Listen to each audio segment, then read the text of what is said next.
Tribune, contre-tribune. Contre-tribune aux contre-tribunes des premières tribunes.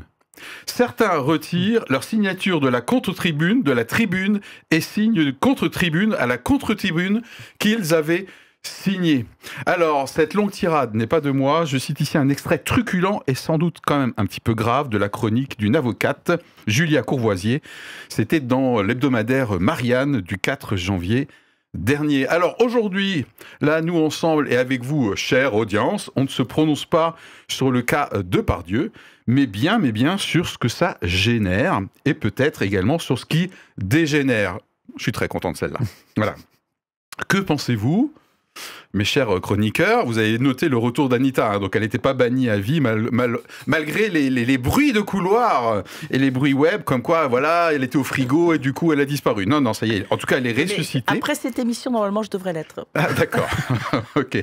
Que pensez-vous de ces prises de position autour du cas Depardieu, de ces retournements aussi de situation ?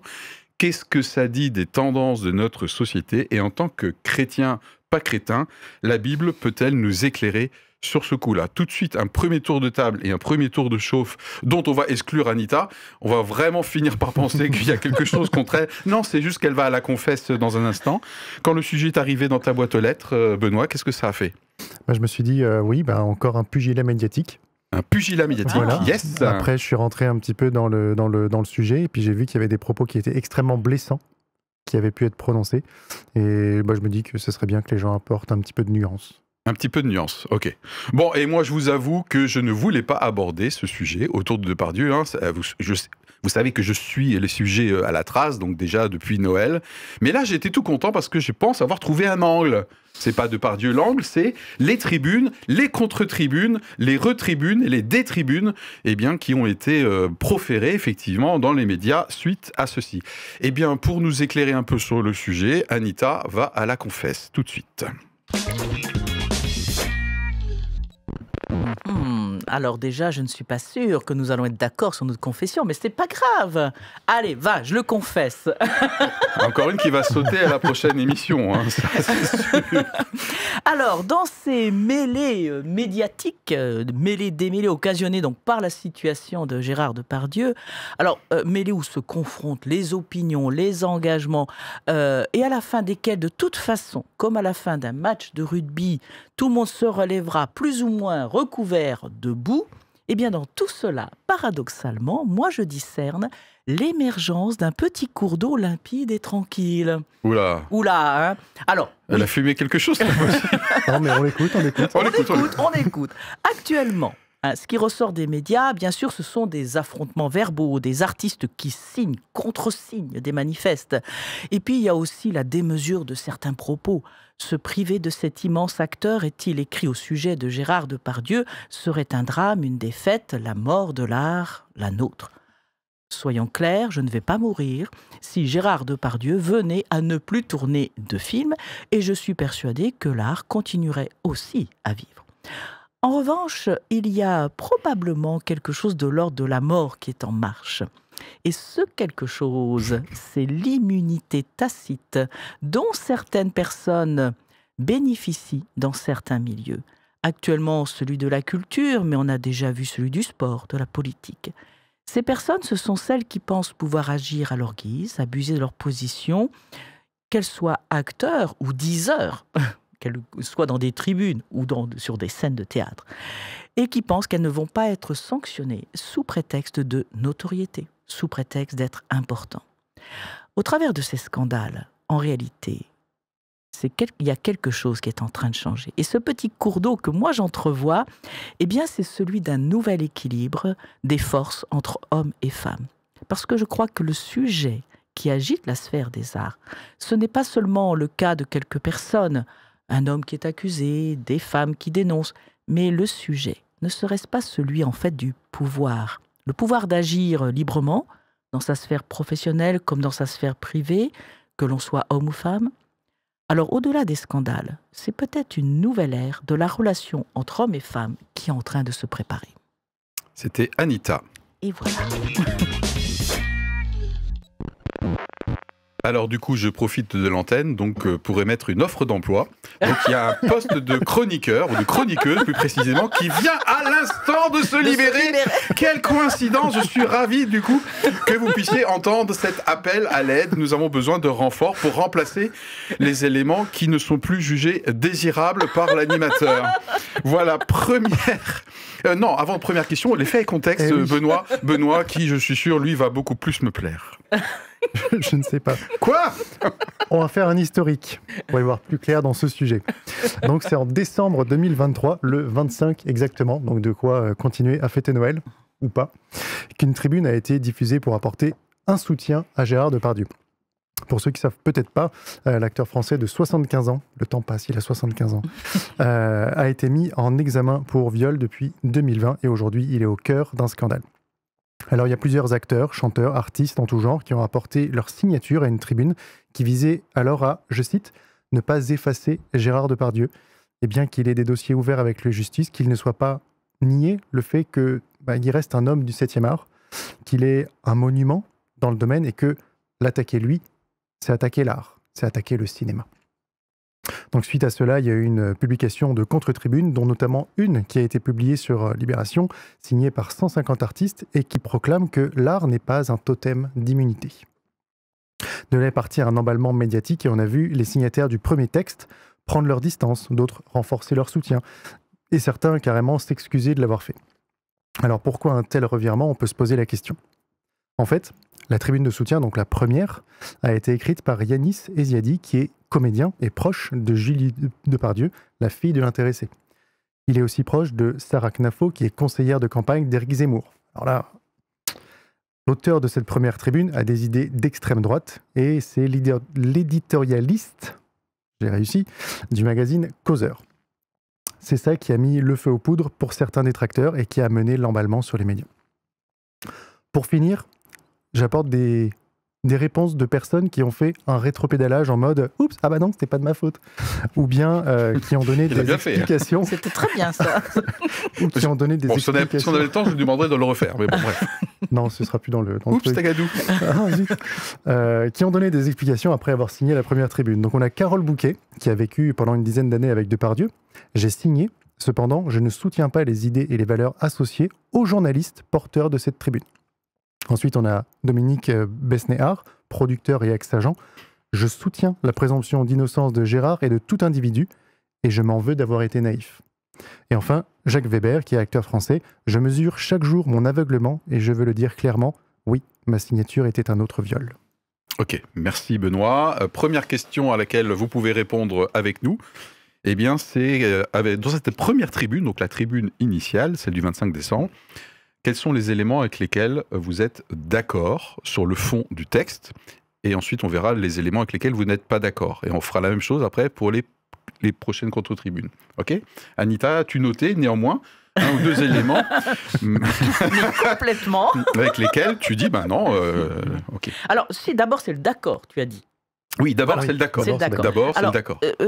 Dans ce manifeste, oui. Ils disent qu'ils ne veulent pas rester muets face au lynchage médiatique. Ok. Donc je pense que, oui, je suis d'accord avec ça. À certains moments, on peut intervenir en disant, là, il y a peut-être trop.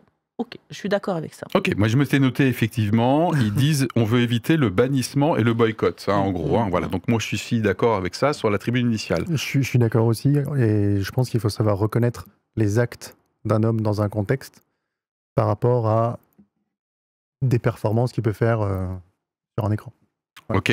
D'autres choses avec lesquelles vous êtes d'accord dans la tribune initiale, la tribune de soutien, celle du 25 décembre? Il y avait là aussi la question de la présomption d'innocence. Ok. Voilà, en disant si on ne dit rien, c'est porté à, comment dire, les propos portaient tous à charge, donc ils voulaient, ceux qui ont écrit cette première tribune voulaient aussi quelque part rappeler la notion de présomption d'innocence. Ok, Benoît, on a fait le tour. Oui, alors moi je me suis noté également que le texte dit quand même clairement de laisser la justice se faire. Donc pour moi, il ne demande pas un passe-droit ou une impunité, ce qui lui est reproché dans la contre-tribune. Hein. Donc en tout cas, directement dans cette tribune, il ne demande pas un passe-droit ou une impunité à Gérard Depardieu. Ils disent « laissons la justice se faire ». Voilà. Avec quoi vous n'êtes pas d'accord dans la tribune de soutien, Benoît? Pour moi, le fait de dire qu'on attaque l'art quand on attaque ce monument, donc là tu rejoins Anita. Non, je suis pas d'accord avec ça parce qu'il y a plein d'autres acteurs qui pourraient se dire et moi alors, ça veut dire que je compte moins que lui. Ok. Je suis pas assez d'accord. Anita, donc du coup, je suppose ça parce que tu l'as dit clairement dans ta confession. Il y a aussi la notion la France lui doit tant. D'abord, je ne sais pas si la France lui doit tant. Et par ailleurs, si jamais effectivement il a commis des choses qu'il ne fallait pas faire, qu'on la France lui doive ou pas, il doit être sanctionné. S'il est coupable. Moi, je m'étais noté la même chose. Oh, on est d'accord là. Voilà, tu vois. De manière momentanée, tu gardes ton siège. Ouais, l'art dont on ne peut se passer. Donc la sacralisation de Gérard Depardieu. Alors je pense quand même que si la France lui doit un peu quelque chose en termes de rayonnement dans la compétition internationale, mais non, globalement je suis d'accord avec vous. Pour moi, le texte sacralise trop, même si je trouve que le texte n'en fait pas un prétexte pour qu'il soit impuni. Hein. Bon, ça je suis pas d'accord avec la contre-tribune. Alors justement, la contre-tribune, y a-t-il des éléments, donc les 150 personnes, tu l'as cité très clairement. Oui. Merci beaucoup Benoît dans tes faits et contextes. Y a-t-il des éléments avec lesquels tu es d'accord dans la contre-tribune et pas d'accord? Là où je suis d'accord, c'est qu'en effet, il ne faut pas ériger l'art comme un totem. Faut pas, un totem d'impunité, c'est l'expression qu'ils utilisent dans la contre-tribune. Si jamais il y a des actes qui sont posés qui ne sont pas bons, d'accord. Ils doivent avoir une sanction. Ok. Moi, ce que j'ai noté, c'est que le talent de Gérard Depardieu n'autorise pas l'indignité de ses comportements. Donc, je suis d'accord avec ça. C'est dans la contre-tribune. Ouais, d'accord, très bien. Allez, deuxième question. À moins que vous ayez d'autres choses encore, d'accord, pas d'accord.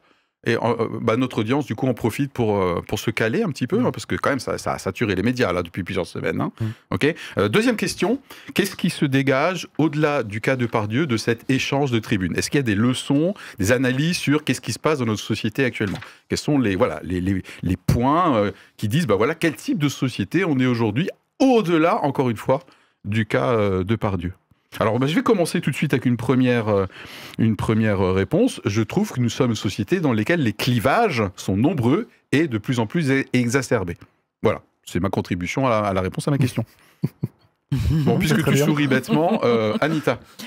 Moi, ce qui me marque, c'est il y a presque une forme d'entre-soi au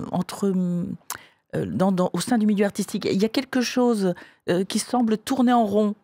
Je ne sais pas comment, j'ai un peu du mal à moi je ne comprends pas. Un microcosme. Un microcosme, dans lequel on ne pourrait pas sortir et c'est une petite cocotte minute dans laquelle tout se passe sans qu'on puisse agir. Ok, d'accord. Voilà.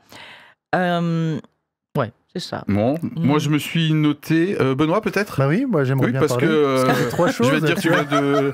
Trois choses, ok, allez. La première, y a un manichéisme ambiant, ce qui fait que... j'ai été noté ça aussi. T'as vu ça? Ouais. Et note la suivante, on est dans une pensée binaire unique. Wow. Je n'étais pas aussi fort que toi. C'est beau, ça. Et grosso modo, en fait, dès qu'on n'est pas capable on n'est plus capable d'apporter de la nuance. Ouais. Et puis si on prend pas parti, et tout de suite on a mis dans le camp d'en face. On est un ennemi. Oui, par exemple ceux qui ont signé, c'est forcément t'es contre les femmes. Oui. Exactement. Oui. Voilà. Bon. Il y a aussi peut-être une autre chose. Tu avais dit ta troisième chose. Oui, non, je n'avais pas dit ma troisième chose, mais il la garde. Non, mais allez. Vas-y. On n'a plus le droit à l'erreur. Donc il y a des gens qui ont signé peut-être un peu rapidement, ils ont vu passer la première tribune, ils étaient là, oh oui, bon, allez, ça peut être sympa de signer ça, pim. Bon, ils ne sont pas allés au fond des choses, et puis derrière, ils se font écrabouiller. Et en fait, on dit, mais est-ce qu'on peut leur accorder pardon? Vous pouvez réagir dans les commentaires si écrabouiller, ça se dit encore. Je ne sais pas du tout. Mais... Et la troisième chose... D'accord. Attends, il faut bien y aller. J'ai l'impression qu'il y a une justice populaire qui veut prendre le pas sur la justice de l'État. Parce que, alors qu'il n'y a même pas un verdict qui a été rendu, on voit sur les réseaux sociaux les deux camps qui s'affrontent et qui disent non, il a raison, non, il a tort, et qui vont se rentrer dans un tribunal médiatique, un tribunal populaire. Là, j'ai terminé. Manichéisme, j'ai été noté également. Alors, je trouve qu'il y a une tendance à la repentance. Ah, Philippe, on te reconnaît bien là. Il y a une tendance à la repentance au gré du vent. C'est joli comme expression. C'est-à-dire qu'à un moment donné, on puisse se rendre compte qu'il y a des erreurs. Mais quand même, je cite Marie Trintignant, hein, je demande aux personnes que j'ai choquées de ne pas m'en vouloir de ma grave erreur. Elle fait partie des signataires, je veux dire.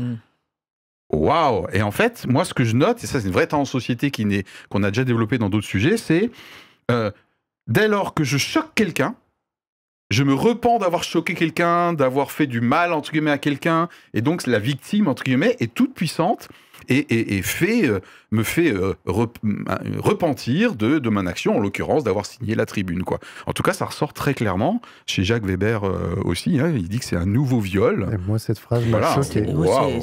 C'est très fort. Prendre la Donc, légèreté d'une signature et de le mettre en comparaison avec l'horreur d'un viol, moi, cette phrase m'a choqué. Ouais. Mais bon, il a dit ce qu'il fallait dire pour, Oui. pour Dans bien le reste de son montrer propos, oui. que voilà, mais à coup ça. pas quoi. Non mais c'est incroyable, hein. C'est vraiment le sac et la cendre. D'autres choses pour terminer avant qu'on passe à une question un peu plus spirituelle. Peut-être qu'il y a aussi des enjeux qui sont propres au milieu de la culture. Ok. C'est-à-dire que je me suis dit, bon, il y a des gens qui sont des producteurs, des boîtes d'édition, etc. Est-ce qu'il n'y a pas aussi des enjeux du genre, est-ce que celui-ci va encore me faire travailler si je me maintiens dans tel ou tel camp? J'en sais rien, mais je me suis interrogée. Ouais. Ok. Alors moi, je me suis posé la même question, mais pas maintenant, mais avant. Enfin, ce que je veux dire, c'est que je trouve que aujourd'hui, alors sur Depardieu ou dans d'autres situations, ceux qui savaient, maintenant le disent. Et je suis un peu méchant, je dis, mais c'est quoi le risque pour toi aujourd'hui de dénoncer les comportements abjects, hein, immondes, hein, ok, de Depardieu? Je ne parle pas de l'accusation de viol, puisqu'il est présumé innocent, mais je parle de sa façon d'être avec les femmes en général. Ok. Là, moi, je trouve que c'est obscène, c'est immonde, c'est horrible. Mais il ne faut pas qu'on s'égare du terrain. Mais ce que je veux dire, Restons dans le cadre. Oui, pardon. Ce que je veux dire, c'est que... Oui, parce que là, tu rejoins ma confession. Mais toutes ces personnes qui disent rien, je suis désolé, je pense qu'en partie, elles ont rien dit parce que c'est Depardieu, mais aussi parce qu'elles avaient à perdre de se fâcher avec lui. Mais bien sûr. Donc, Monsieur Weber, ça t'arrangeait bien d'avoir Depardieu, à mon avis, comme acteur, et tu craignais peut-être que... Donc, à un moment donné, c'est aujourd'hui, je trouve, ça coûte pas grand-chose de hurler après Depardieu, peut-être pour des bonnes raisons, alors qu'à l'époque, ça aurait coûté leur place. Oui. Depardieu dit « je veux plus jouer avec elle », et hop, ta carrière, elle est foutue. Oui, tout à Donc fait. attention de ne pas hurler quand j'ai plus aucun risque à le faire. Ça m'énerve. Oui. Et ça m'énerve. On revient à ma confession quand je dis qu'il s'agit d'une question de pouvoir. Ouais, d'accord. Okay. Ouais, c'était censé ce qu'elle a dit. Ouais. Bon, dernier renseignement peut-être que je me suis noté, les comportements, l'attitude de M. Depardieu, apparemment, eux, n'ont pas du tout changé. En revanche, le monde a changé. Voilà. Et ça, je pense qu'il faut vraiment en tenir compte dans nos responsabilités respectives, que ça nous plaise ou non, y compris Philippe Schwab, le monde a changé. Donc même si toi, tu fais ou tu es comme hier, sache que, j'ai pas dit qu'il fallait se soumettre à ce nouveau monde forcément, ok, mais prendre conscience qu'aujourd'hui, le monde a changé. Donc ce qui était plus ou moins toléré à une certaine époque ne l'est plus aujourd'hui. C'est comme ça. Tout à fait. C'est comme ça. Voilà. Exactement. Allez, dans un instant, une question sur ce que la Bible peut nous apporter en tant qu'éclairage.